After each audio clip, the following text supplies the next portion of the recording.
Excuse me, guys.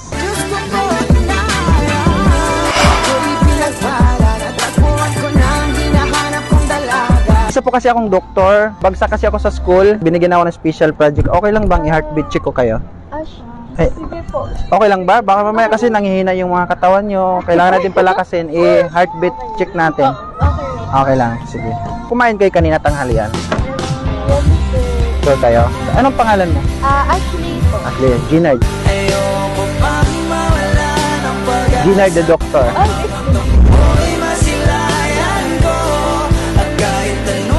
Kaso bagsak eh. Kaya binigyan ako ng special project. Okay lang i-check. Heartbeat.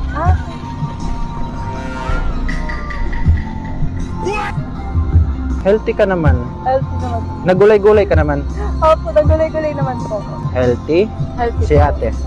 Kumain ka ng gulay? Hotdog? Itlog? Marami na po siya. Almusal, nakain ganun. natin. Sige. Maraming di sangayon sa pag-ibig natin pero di ako magpapadae. Ala, hindi ka healthy. Parang putol-putol yung ano mo, heartbeat mo.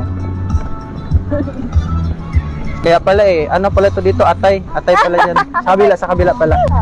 Kita sa lahat kami papunta sa taas. May sakit nga siya. May kunting sakit.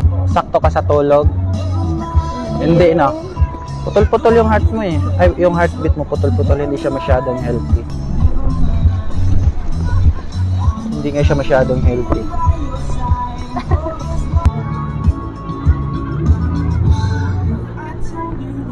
Hindi siya healthy.